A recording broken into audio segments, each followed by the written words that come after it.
Warahmatullahi wabarakatuh. Alhamdulillahilladzi bi ni'matihi tatimmus shalihat. Asyhadu an la ilaha illallah wa asyhadu anna Muhammadan abduhu wa rasuluh rahmatan lil alamin amma ba'du. Ikhwatul iman, alhamdulillah pagi ini kita masih diberikan oleh Allah Subhanahu wa taala nikmat kesehatan, nikmat iman, yang dengan itu kita bisa mendekatkan diri kepada Allah Subhanahu wa taala.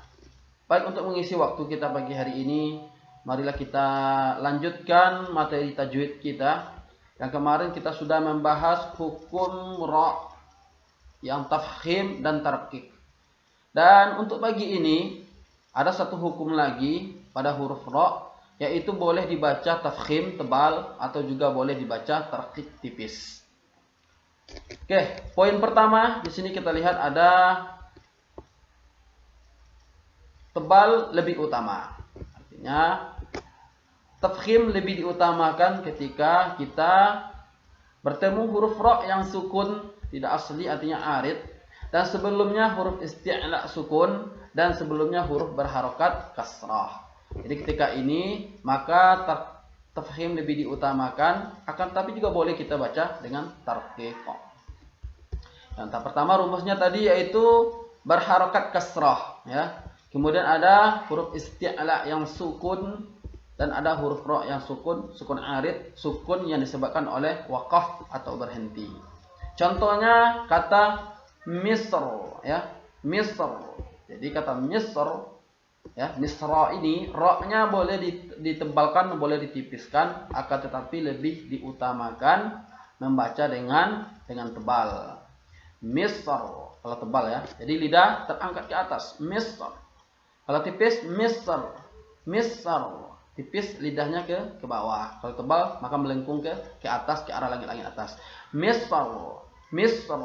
Kebanyakan kita membaca kata Misr ini hanya sampai short saja, huruf ra itu dihilangkan, mis seperti itu. Itu salah, bacaan yang salah. Bacanya betul, huruf ra tetap dibaca, ya, boleh ditebalkan dan boleh ditipiskan, akan tetapi tebal lebih diutamakan. Misr. Kalau kita wakaf, ya, di sini. Misr, seperti itu.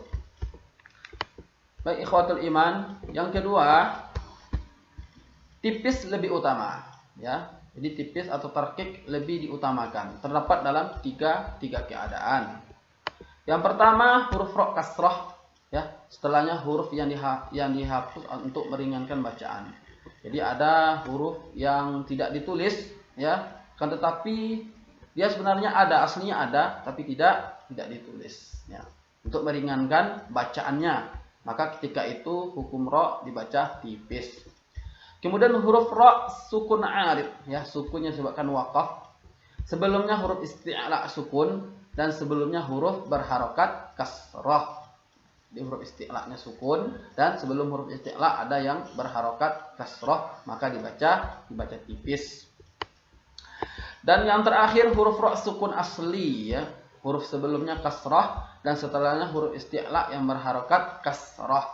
Nah, jadi ini bedanya dengan yang tafkhim itu sangat sedikit, yaitu huruf isti'la berharokat kasrah.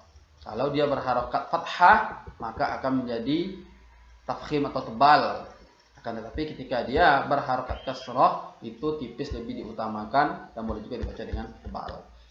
Baik, ikhwatul iman, kita lihat contohnya di bawah ini. Ya, ada contoh.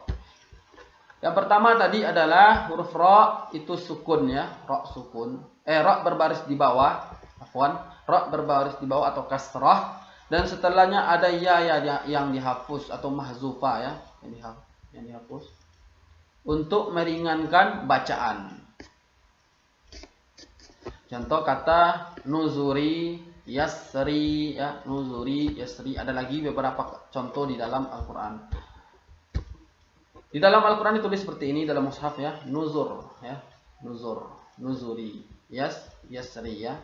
Kalau kita wakaf maka dibaca ini tipis lebih diutamakan, nuzur yasar, ya. Aslinya nuzuri yasri, maka dibaca karena itu dibaca ra-nya di sini tipis. nuzur, yasr, ya, nuzur, yasr, ya. Karena sebenarnya memang kaidahnya ro berbaris kasroh itu dibaca ro-nya tipis. Dan juga boleh dibaca tebal, ya, karena sebelumnya ini dhammah, karena dia disukunkan dibaca dhammah. Boleh juga ditebalkan nuzur, yasr, boleh juga. Akan tetapi tipis lebih diutamakan, nuzur, yasr. Jadi lidah tidak terangkat ke atas, nuzur, yasr, seperti itu. Dan yang kedua, huruf yang berharakat kasrah, setelahnya isti'la yang sukun dan ro yang sukun arid, ya. Maka ro-nya di sini dibaca tipis, ya. Al-qitr, al-qitr. Boleh juga dibaca tebal, al-qitr, al-qitr kalau tipis. Boleh dua wajah, boleh tebal dan boleh juga tipis, akan tetapi tipis lebih diutamakan.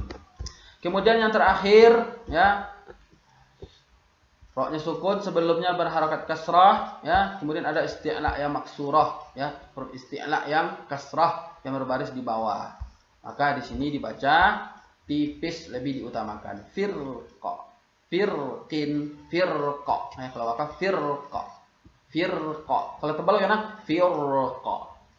Akan tapi tipis lebih diutamakan di dalam membaca kalimat firqa, firqa. Jadi lidah tidak terangkat ke atas. Firqa, firqa, seperti itu. Mungkin itulah pembahasan kita pada hari ini, ikhwatul iman. Jadi ada 4 rumus yang bisa dibaca tebal dan juga tipis. Akan tetapi ada yang diutamakan. Seperti yang pertama tadi itu diutamakan tebal, ya. Kata misr, itu diutamakan tebal. Dan ada 3 lagi yang diutamakan tipis, yaitu kata nuzuri, yasri, ya, qitr, dan firqa, firqa. Seperti itu.